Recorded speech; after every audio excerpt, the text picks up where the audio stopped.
This is the second section of Ganapati Upanishad. The first words of this Ganapati Upanishad is Om Namaste Ganapataye. Now, as a matter of fact, typically when we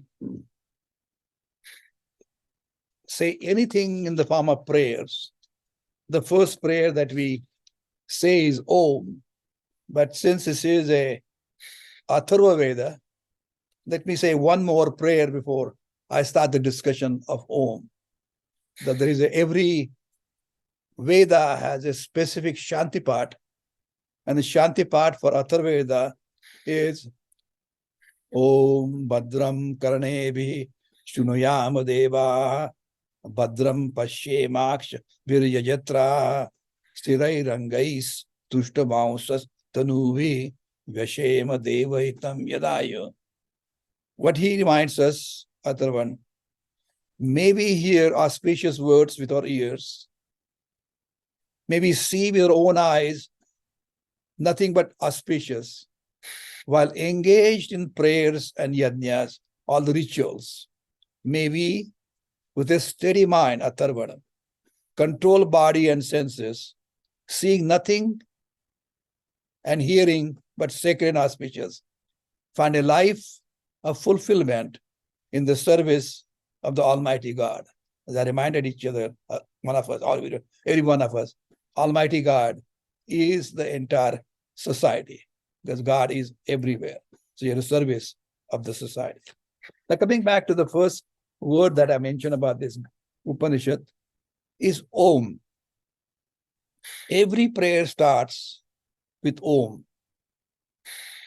Now, Om is derived from the Sanskrit called Ava, which means Rakshanam, that means protection or also sustenance.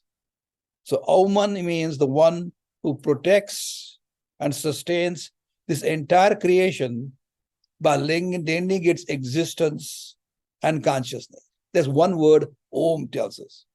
Now, to bore you now, by the rules of grammar, the suffix man in the word avaman gets lost, vowel and whatever follows it.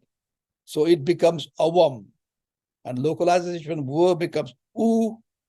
And further on, when a and u combine to form a diphthong, becomes au. And that yields to om and om that we say. Don't worry about it. It's in your hand. The soft copy of the book that you'll get, all get description of grammar. As long as you know how to use the language, that is far more important than trying to understand the details of grammar. That's unfortunately how the Sanskrit is treated. Now, Om, Shankaracharya in his commentary on Mandukya Upanishad, known as Mandukya Karika, says Om is the entire universe. Shankaracharya said, for all time and beyond times. So that Om he's describing, Shankaracharya, is our essential nature through the four states of waking, a dream, a deep sleep, and turiyat, and the state of consciousness, which are the four quarters. And from all these four quarters, time arises, starting with the movement in our lives. These are the four aspects of our nature, symbolized by Vaishvasvara, Agni, as the flame of life and awareness. If you remember, he talked about Sri Krishna saying in 10th chapter, I am the Agni, Vaishvasvara. Again, Vaishvanara stands for the digestive fire as a root energy of the waking stage. Without eating, you cannot perform anything. I had a cup of coffee this morning with cream and sugar. That you need to satisfy the digestive fire. The individual soul in the waking state, he needs energy. Now, this physical body has 7 limbs with 7 sub-energies. What are those? For head, the heavens. For eyes, there is sun. For breath, there is air. For heart, there is fire. For stomach, there is water. For feet, there is earth. And for the body, there is space. So these pancha bhutas are connected to different parts of the body. And as Shankaracharya continues to describe, the 19 mouths are what are those 19 mouths?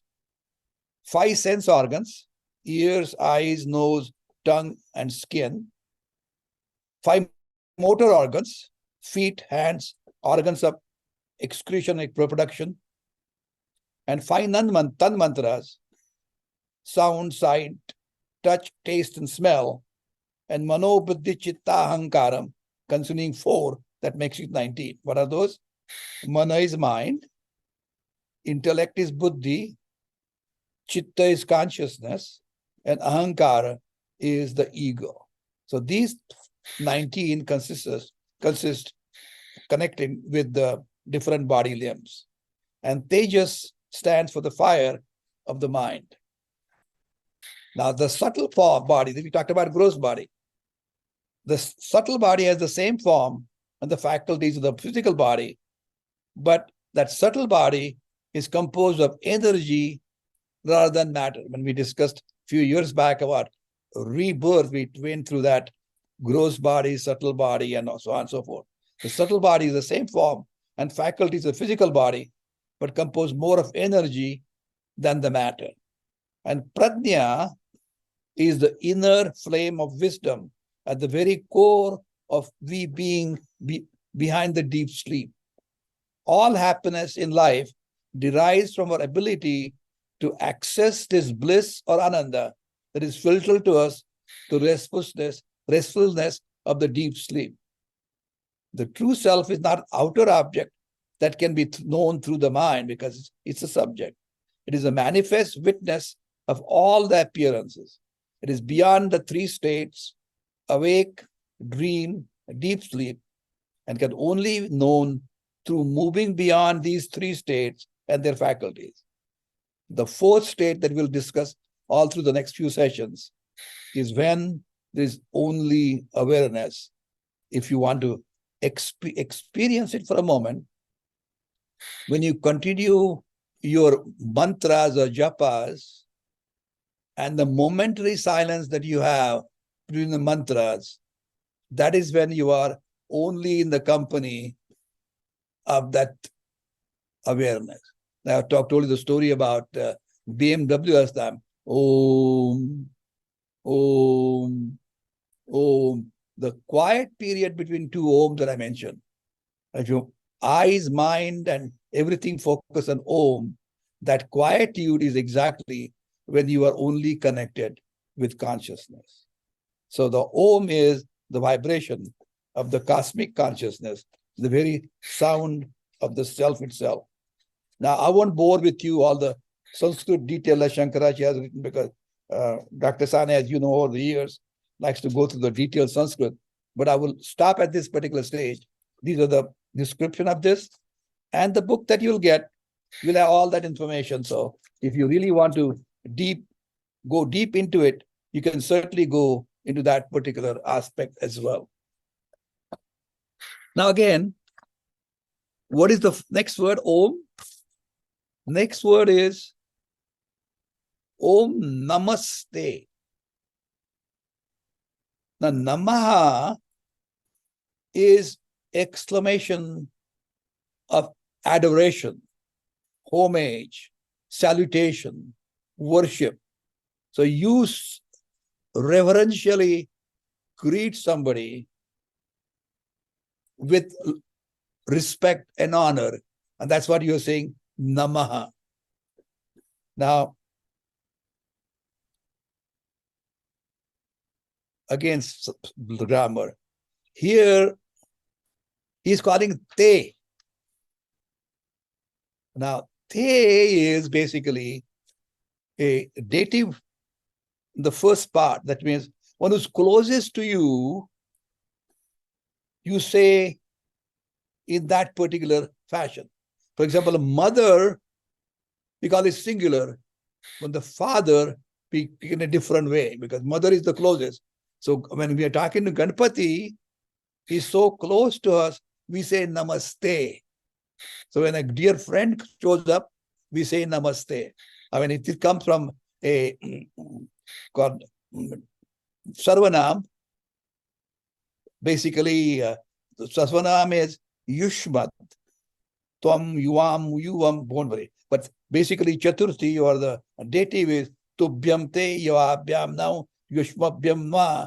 So Tubhyam Te is a loving, close relationship between when you're greeting somebody, saying with that kind of relationship that you have with Ganapati.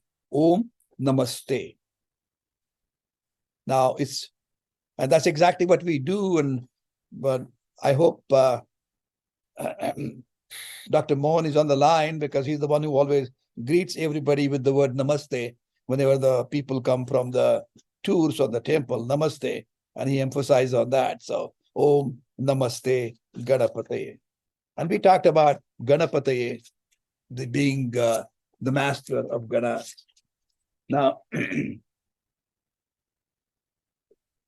next prayer is Om Namaste Ganapataye. We talked about that. And the first mantra, he says, when he first comment itself, Tameva Pratyaksham Tattvamasi, he says, Tvam eva Pratyaksham Tattvam Asi. The very first comment is making very important statement. He's not goofing around talking about the real thing. Tattvamasi we talk about as the common frequently quoted word, being talking about you as a human being is none different than Tattvam. So he's starting the very first with Tvam eva Pratyaksham Tattvamasi. So he's addressing Lord Ganesha's form. You are the reality manifests before us as the universe. Tattvam is reality. Now, what appears real to the senses of the mind may not be real. I am trying to confuse you guys. When Satyam, what I mean is, it has to be Trikala Badhita Satyam. It has to be present as a truth, both in the past, both in the present, and also in the future. For example, if I was having a pot in my hand, it's on the table there, and if I drop it down, and Kumuti is not there to stop me from doing it, but if I do drop it, the pot did not exist before pot was created. Now, pot is present now, but at the same time, pot won't exist in the future because it's shattered into pieces. It does not exist. So in the form of the pot is not a reality because it does not exist in the future. So if we have to understand what the Trikala Badhit Satya is, it has to be existing in all three different stages of existence. So it is, if it is not, it becomes mithya. That means when I drop it on the ground, it becomes clay. So pot is simply a clay alone obtaining in a particular spatial configuration for a length of time is viewed as a pot. Hence, pot is considered as unreal or mithya. With reference to pot, clay alone is satya, only related to pot. So tattvam is also defined as ana aropita akaram iti anopararikam. It means reality that is not related by a form, which is only a superimposition. This universe is nothing, filled up nothing but names and forms superimposed on underlying reality or the existence. Absolute that exists is only Brahman. And here in this particular Upanishad, Brahman is worshipped as Ganapati. So the Brahman is a reality beyond the scope of sense organs, that means perception, and mind inference, with its glory manifesting before us in the form of this universe. Now, whatever direction we look at, that direction is ablaze with divinity. For example, mantra in Mundaka Upanishad states, whatever is in the front is the immortal Brahman alone. Brahman alone is at the back. Brahman alone is to the right. And Brahman alone is to the left and back. So Brahman also pervades above and below. So it is quoted in Sanskrit in Mundaka Upanishad, Brahmai Vedam Amrutam Purastat Brahma Paschat Brahma Dakshitaschat Uttrena Adashchorvancha Prasrutam Brahmaiva Idam Vishwamidam Varishtam 2:11. So everywhere is nothing but Brahman, and that is Tattvam. Everywhere is there. Now, so when we view the world that we see around us, full of names and forms, as real, there is a plenty of scope for us to foster likes and dislikes, which unfortunately change over a period of time. The people that you don't like for the first time, after you get to know them, thank God, you start loving them. The moment we realize, through proper understanding, our discussions like this is a way of getting to that proper understanding, that the underlying reality of this universe, of the names and forms, shades and colors, is nothing but same single Brahman. All the likes and dislikes instantly disappear. The fog of ignorance that blinds us from reality starts disappearing as the rays of the rising sun, signifying knowledge and wisdom, appear through the guidance of an enlightened teacher. So when the sun starts coming up, the fog of the lake next to me disappears. But till that time, you couldn't see. The Brahman is right in front of us.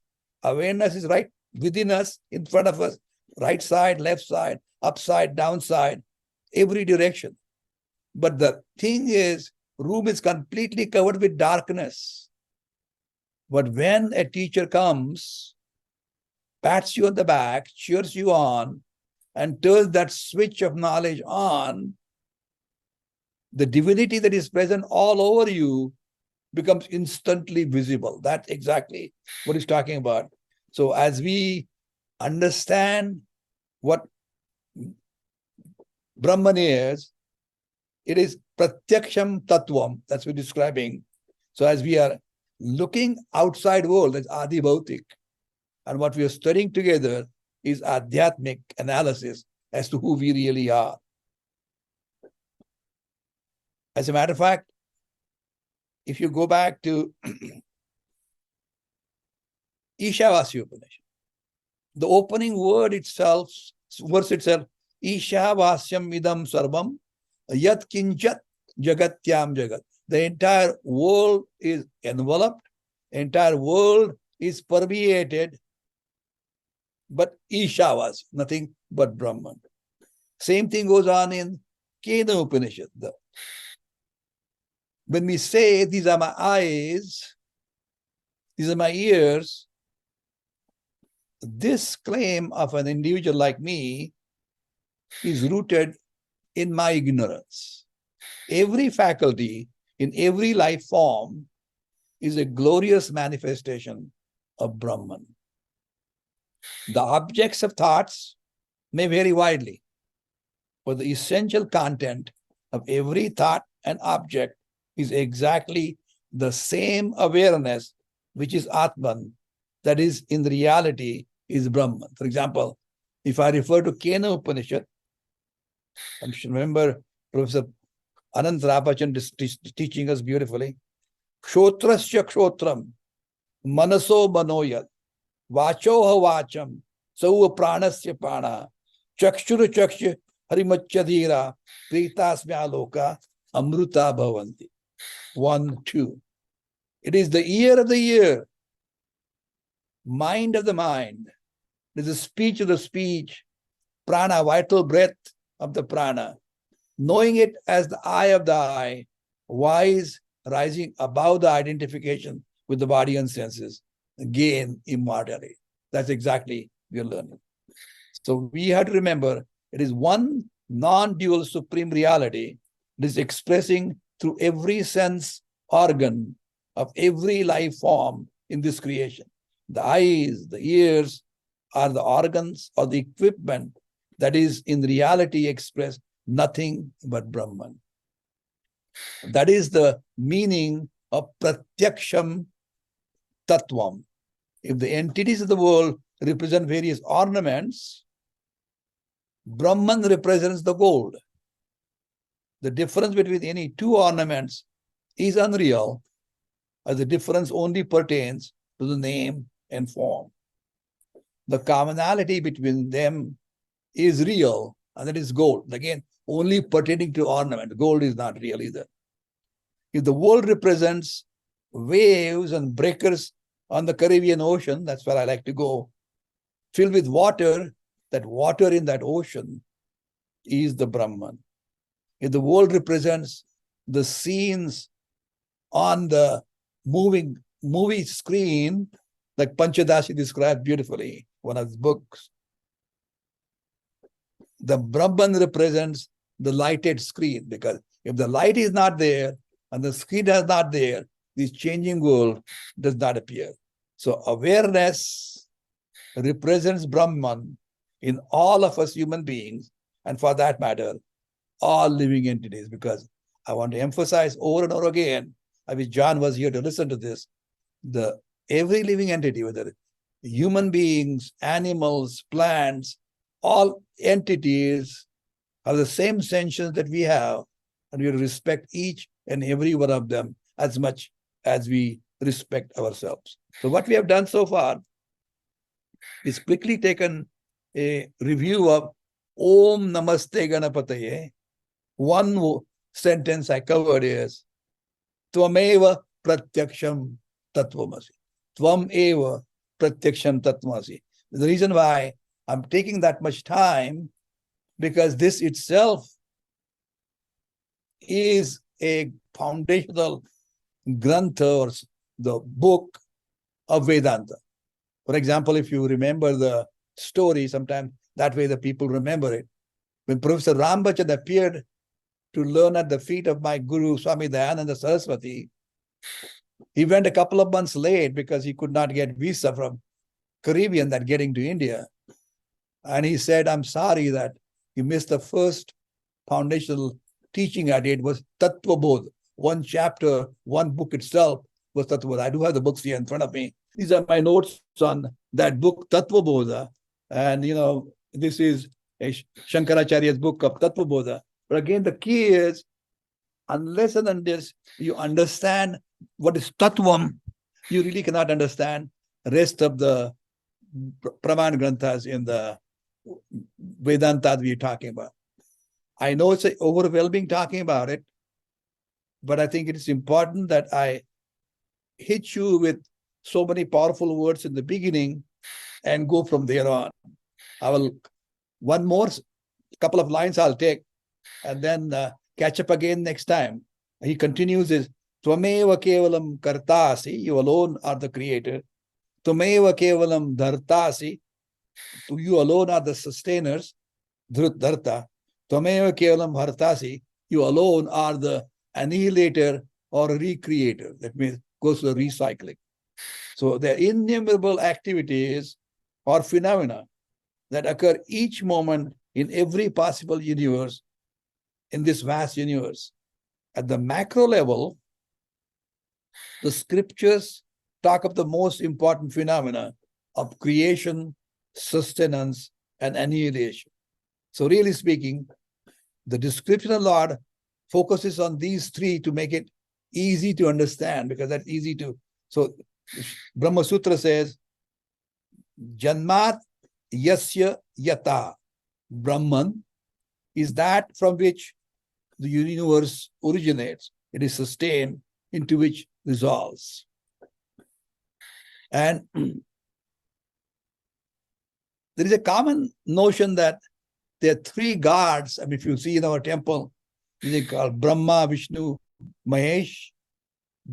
But Shri Krishna clarifies very clearly, actually not, Shri Krishna clarifies it. The common notion that three different gods perform these three different functions of creation, sustenance, and resolution. But this belief is based upon a not quite a proper understanding of the scriptures. Lord Shri Krishna teaching Vidura in Mahabharata, in Srimad Bhagavatam, it comes, 4.7.51. He says, Shri Krishna says to Vidura, Atma Mayam Samavishya Soham Gunamayim Dvija Srujan Rakshan Haran Vishwam Dadre Saudhyam Kriyochita. O Vidura, reflecting in my Maya, Atma Mayam, the universal power, composed of three gunas, Saha Aham Gunamayim Dvija. That means composed of three gunas, Sattva, Rajas, and Ramas. I create this universe. I sustain it. Srujan, Rakshan, Haran, Vishwam. I create this universe. I sustain it and I annihilate it. I assume three names in according to the acts I perform. Dadre Saudhyam Kriyochita. Such statements are present in every other scripture. Lord, that may be called Vishnu or Shiva, but he is called, as we are studying today together, as Ganapati in Upanishad. The difference is only in the form of the name. We'll continue next time with Tameva Sarvam Kaluidam Brahmasi from Sakshat Atmasinit. We'll continue it next time, but that's only the first mantra we're talking about. This particular Upanishad is powerful. It does not come to conclusion towards the end as 18th chapter of the Gita comes. It hits you in the front in the beginning, and then gradually you start absorbing it. So by the time you finish the 10 mantras, you'll be able to grasp entire concept what's talking about. The first 6 mantras are basically talking about is Nirguna Roop. That means not a form, but Nirakara Roop, no shape or form. That is how we're describing Ganapati. You said the first words of the Ganapati Upanishads is Om Namaste Ganapati. Yeah. Now, is this something without understanding all the deeper meanings? I know it's protection, all kinds of other qualities and whatnot. But is it something that it can be just a mantra that every day, just like any other mantras that you do in the morning, you should start your day with this? Because it is a protective, whatever. Yeah, but the thing is, I think you're right. But as we go through the discussion of the entire Upanishad, around 6, 7, 8, you'll come to Ganesh Gayatri and Ganesh number. So, Om Gam Ganapataye Namaha, that is the mantra. Ekadantaya Vidmahe Vakratundaya Dhimahi Tanno Danti Prachodayat. So that is basically the Ganesh Gayatri. So these are the key mantras that you sing. So Om Gam Ganapataye Namaha, Om Gam Ganapataye Namaha. But then what happens, Naina? I'm glad you asked that question. Gam is a one word that hits you. I'll describe it as we go through that word, particular mantra. Ganapataye, that we talked about it earlier this morning. Namah. So Om Namaste Ganapataye, as you're asking. Om Gam Ganapataye Namaha comes the same way, but given down, further down. That's a good teacher. He asks you first. You got 2 reactions. You can complete dejection. Don't want to listen to it. You make some to don't understand it fully. Let me listen to it with greater concentration. That's how some of the teachers do, as Atharvana is doing in this case. And then he'll gradually go on to completion of the Nirakara Roop in the first 6 mantra. Then talk about Ganesh Gayatri, Ganesh Mantra. The next will be the Sakar Roop, something we can identify. As Arjuna said in the 18th chapter, or I think Vishwarupa Darshan, he was scared of his terrible roop. With that roop, become what you were originally, he said, scream. I want to see your Chaturbhuja with holding Gada and Chanka, Chakra, Pada, Padma. I'm scared of that. So then we come back to the Sakar Roop described somewhere down the road.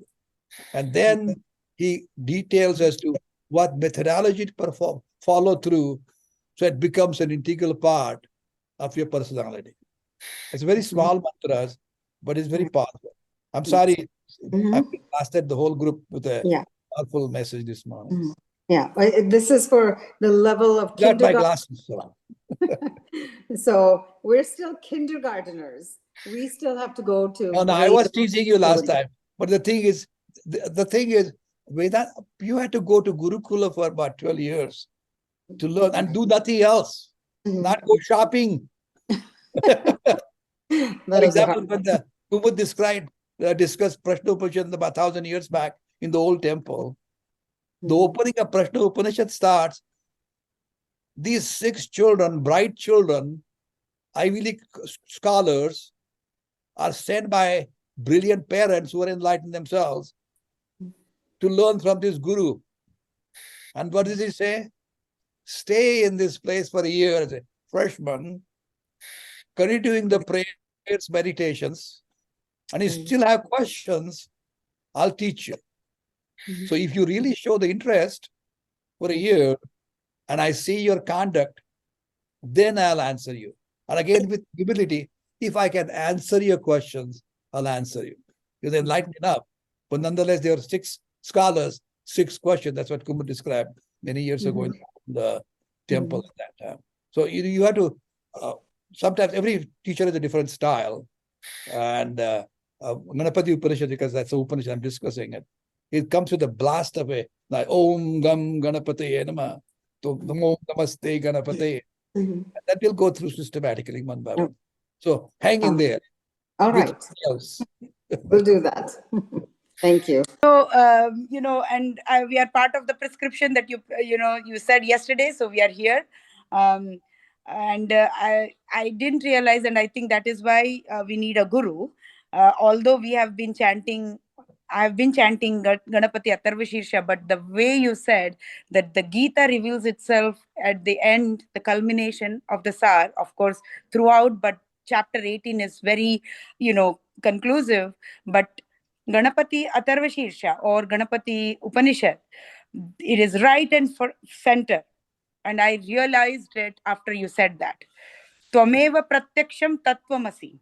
It's right and center at the get-go. So that is the realization I had when you were saying that. So thank you, Dr. Sane. I think we do need a guru to lead us on. As a matter of fact, remember, Ballava, everybody is a teacher. When Datta went to learning, the teacher said, go to the forest and take care of the my cows and whatnot. And when he came back, he learned from all animals and birds and whatnot. So he had so many gurus.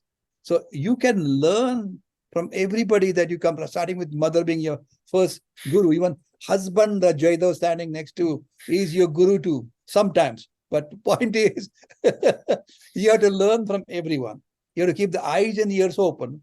But just like you eat the fruit, you keep which is nourishing, and the which is seedy part portion of it, discard it. So you learn from something which is worthwhile, keep it which nurtures you, and is learn through the guidance, which is not important. So you got to work with that. The thing is, as I described many times in the past, Shankaracharya in Vivek Churanami says, Durlabham Trayamevedat, the 3 things which are difficult to achieve, Deva Anugraha Hetukam. They only come through Anugraha or grace of God. And those 3 entities are Manushyatvam, being born as a human being, faculties of discrimination to do or not to do, Mumukshutvam, a desire to be liberated from wants. I want to be something different. Okay, I want to have this hairdo. I'm sorry, I'm teasing you. The point is something different than what you are. And Mahapurusha Samsraya, many people have asked me, how do I find a guru? Guru doesn't find you. Guru finds you. You cannot find a guru. Only when an individual is ready to learn, the teacher will teach. Unless the cup is turned, the teacher would not pour the water. Otherwise, it splashes in his face. He has better things to do. But he is able to see who is interested. So I can see who people who attend on regular basis and who come in between whenever it is convenient for them. The thing is, as I told you story last time, if a teacher finds a particular disciple is dedicated, he would wait for that student. Right? I don't know, Naina, if you remember or not. The story was where one up the person would not show up afterward and would be always late. And his classmates will say, why don't you start? He doesn't ask any single question, comes late every time. But Shankaracharya Ji always wait till for him. So as soon as he arrived that day late, he said, please stand up. Your classmates are asking me a question. Could you summarize for all your classmates what you learned the last several weeks? And he rattled out everything that Shankaracharya had taught him and more, because he had not only Shravana but also Manana and Nidhyasana, which overwhelmed the classmates to such an extent that themselves did not know. And teacher said, that's why I wait for him. He was really interested. And just in case you rascals who are in so-called on time are complaining about him, why is he late? Because he was looking after your mess that you made in the eating place before coming to the class. So he was cleaning everything up in the ashramas, keeping everything in the proper place, and then showed up as quickly as he could. So I knew exactly what he was doing. So if a student is interested, the teacher will wait. So it's important you have to have that interest, and the teacher waits for you. So it's important that this is not a bed of roses. I mean, it is not easy to learn. But if it was easy to learn, then you can sell it on eBay. So, True, okay. true. Sure, From what you were just talking about, that dedicated student and whatnot, I just saw something, maybe it was a TED talk or something, and they emphasized that it's the attitude that counts. Skills you can always teach. When they're talking about an employee, that is what they look for. So I think that goes to what you said about it. You got to have an attitude. Good attitude, I mean. You're right. The thing is, a person who's observant is able to see who's really interested and who's not, who's attending because the parents and grandparents have left the money, attend the college and not attending, interested, interesting the life, which is fine. Everybody has their own way of doing about it. He's really interested that the teacher goes out of the way to teach. So, because as my teacher taught me, the knowledge that he taught me was not his. We call Rush Vidya. That's why his ashram was called Arsha Vidya. So it is not his name, but Rishi Vidya, which has come from way back in sages, because this is not owned by anybody. Typically, no enlightened sage will put their name on it until they're gone. For example, after Vishwamitra was gone, then Gayatri Mantra, Vishwamitra Rishi, Savita Devata, Gayatri Chanda. So his disciples put Vishwamitra as Vishwamitra Rishi, but not when he was alive. And by the way, people who are interested in knowing it will, whenever we discuss that topic, Bharat Varsha is part of Vishwamitra too. Because Vishwamitra's daughter is Shakuntala. Shakuntala married Dushyanta. Their child was Bharat. That's where Bharata Varsha comes from. So all the blood kins of Bharata are come from Vishwamitra. So as long as you continue to pray Gayatri mantra, all you'll be protected. When we discuss Gayatri, we discussed many years back again. When we come back to discuss it again, we'll talk about Vishwamitra saying, as long as you do this, you'll find protection and safety. So Vishwamitra Rishi, Gayatri mantra is written by Vishwamitra. Mm. Okay. Arun, you have not asked any questions? Okay. Dr. Sane, you told the Trikal,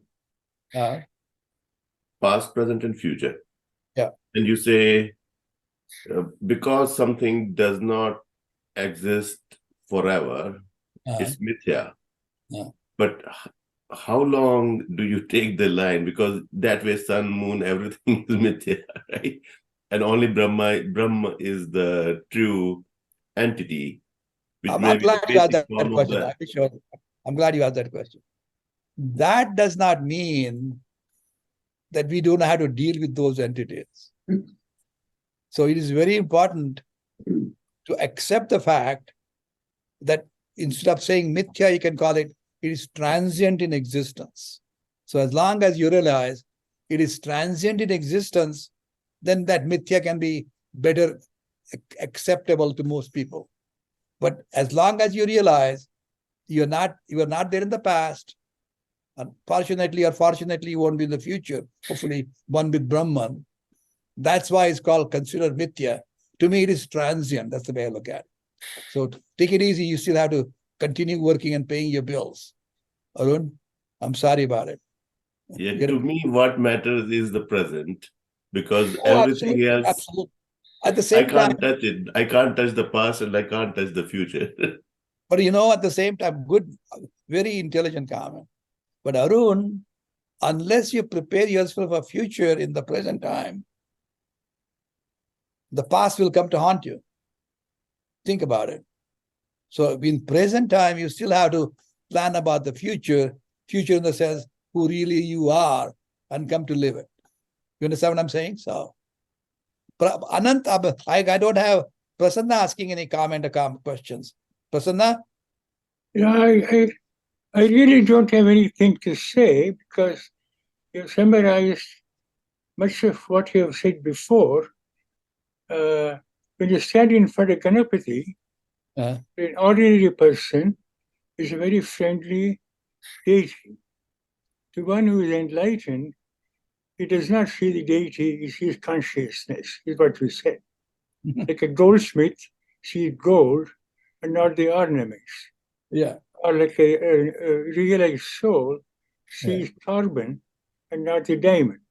So the underlying reality is what you said was Tattvamasi, and that's what the enlightened person sees.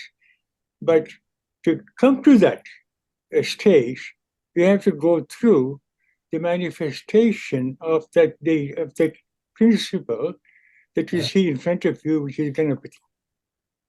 And so he's the easiest person to approach, in my view. He's one deity that I'm not afraid of. Yeah, because he feels like a friend, like a friend circle, patting on the back in temple with friends. That's exactly what Ganesha feels like. But that's the beauty of it. A good teacher doesn't come across a guy who is something distant from you, feels one of us. That's the beauty of Ganesha. So. Yeah. I don't have anything to add because you have covered it quite extensively. I did have one question. I'm happy I see your face now. Good. Can't complete without we have one Brahman and we have a multiplicity of gods. Right? And one way to think about this is to say that each god is a specialist in some area. As we all know, he is Vignaharta. That's why we start by praying him first. Yeah. So that's one way to explain why we have these multiplicity of gods. But that's not how this Upanishad starts off. This Upanishad seems to start off by saying that, by equating essentially Ganapati with Brahman in its totality, isn't it? Every divine formation is divinity, Brahman. Right. So then the next question is, if every God is the same as Brahman, why we have so many of them? And perhaps one way to explain it is that there are as many gods as there are human beings.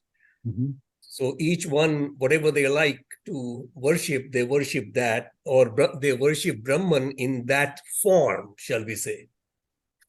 What are the explanations for these multiplicity of gods? Good. I'm glad you had that question. I tell you a story first and then answer your question specifically. There was a rich guy in the town who was materially prosperous, spiritually enlightened, completely at peace and satisfied individual. And his deity he worshipped was Lord Shiva. And he had ample number of cows and buffaloes. Coming from India, got to have buffaloes, remember? So they would get milk every day in the morning, and he'll pour the milk on the Shankara every day, pray for a couple of hours, do the meditation and at peace.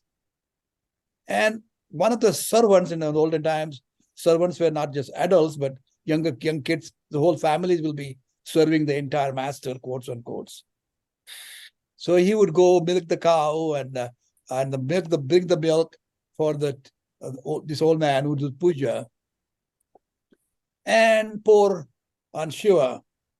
And this boy understood that when you pour milk on Shiva, a piece of rock, you get everything that you want, because you can see that guy is so lucky and got everything happy. So what he started doing was, when he started milking the cows, every day he would keep a small pot for himself, not to drink it. But after old man's puja was over, he'll go to a quiet place and pour on a piece of rock and continuing puja with that rock as the deity. And then many other servants in the house, one of those who like to tell the stories and create problems, went to the master and said, have you noticed the amount of milk that is we getting from the cows is getting less these days? Yeah, I noticed it. So big deal. You know why? Then he says, this boy is keeping some milk and not giving all of it to you. He said, okay. So he observed that little boy and saw what exactly he was doing. What he was doing was keeping a small pot of milk and pouring on a piece of rock with total bhakti. And the master patted on his back. That's a good habit, because what you do is Shraddha, Bhakti, Dhyana Yogat Avaihi. That means you achieve it by having absolute faith, total devotion, bhakti, the dhyana, regular meditations. Through that process, you are able to do it. So he was expressing, this young boy, total bhakti and dedication to that rock, with complete feeling that he was offering it to God. So it really doesn't matter, Anand, what particular form of divinity you can. And the reason why you like to offer it to somebody who is familiar to you, because familiarity gives you a relationship.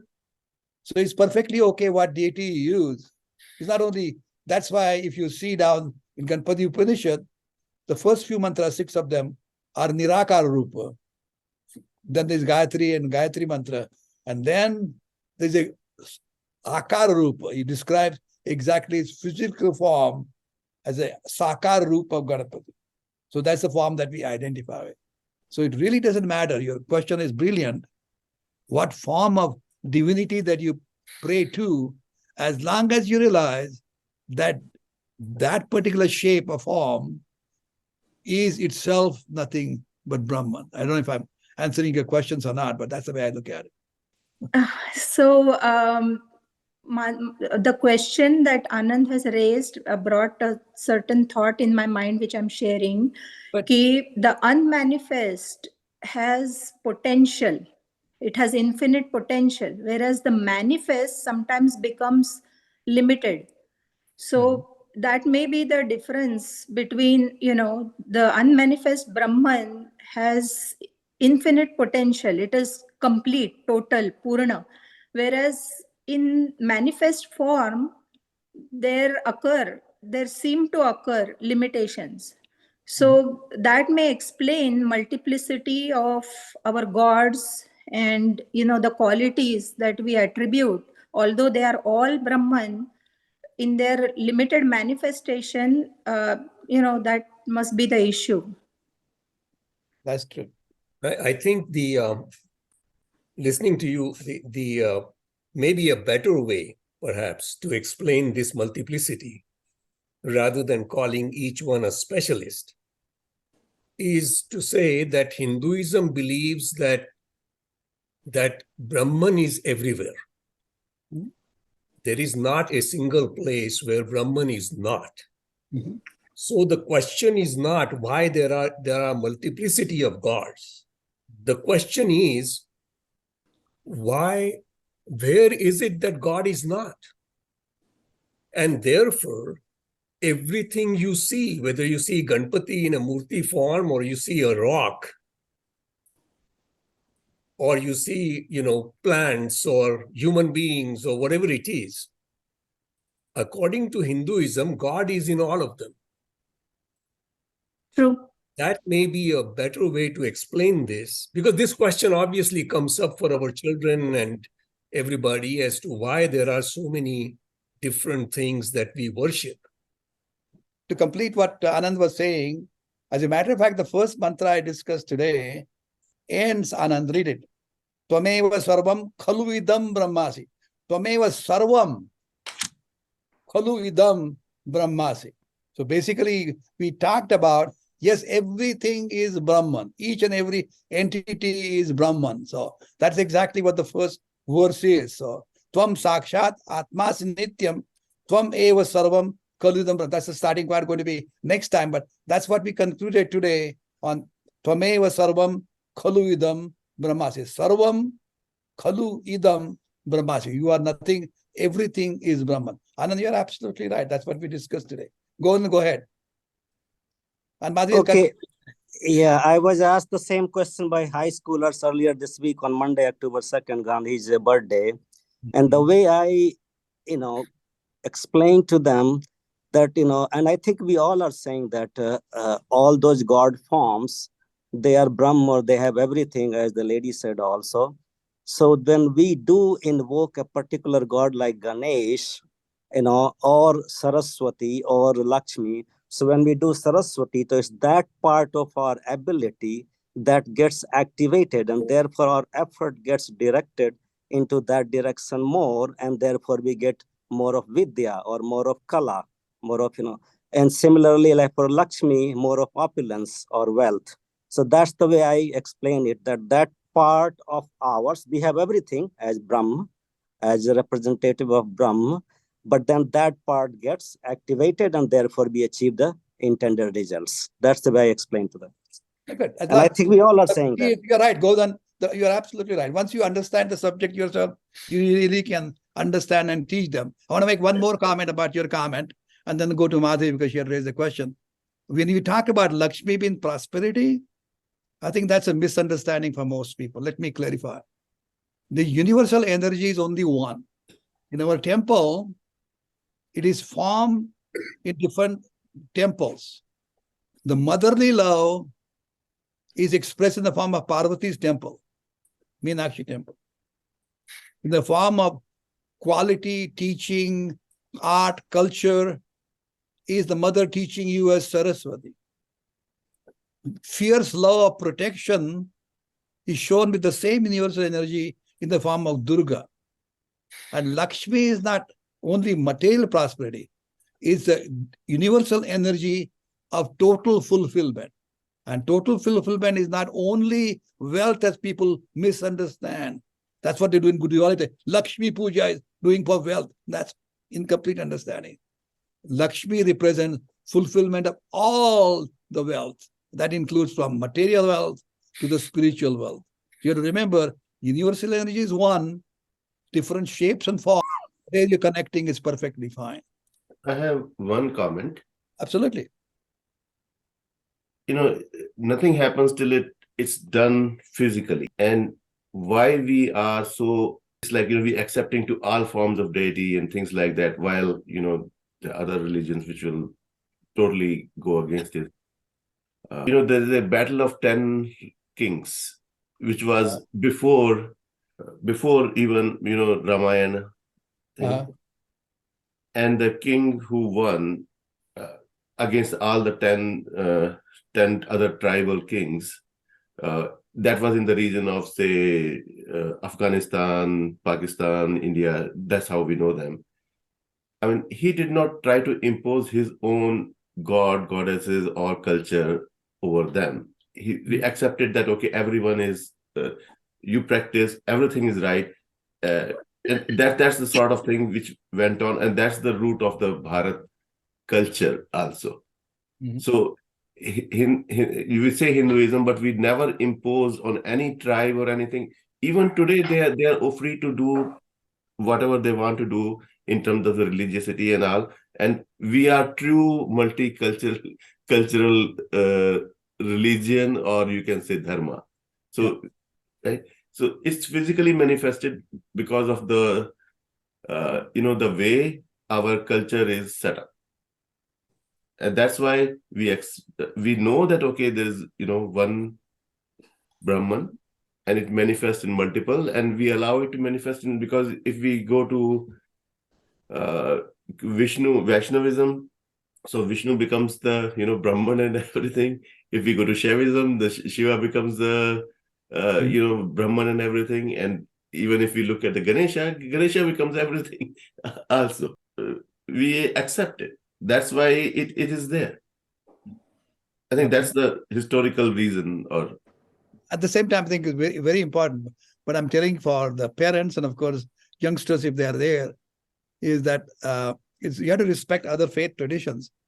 But especially during the wedding, there is a certain tendency of certain faiths where they convert you to that particular faith before getting the couple married. That is something totally inappropriate. It happens especially when somebody is marrying a Muslim. Unless there is a conversion to Islam, you can't get married. Especially our Hinduism is open to all different ways of praying, and that's important to maintain it in every possible way. So something to remember, especially when you're nurturing your youngsters, because our faith is really, Arun, you rightly commented earlier, was never a religion at all. It was a way of living in the righteous way, doing with the value system. It was eternal Sanatana Dharma. It was never a faith created by one individual or one entity as particular Dharma. So we were named as Hindus because they could not, the pronunciation of S is H in Persia became Hindu. But again, we are basically lucky individuals who had our origin way back in Bharatavarsha, where the Ganges flows. So that's the way I feel. I mean, the difference between Hinduism and Abrahamic religions is, to me, correct me if I'm wrong, that Hindus believe that God is everywhere, including inside of you and me. Whereas the Abrahamic religions do not believe that. They believe that God is up in the heavens somewhere.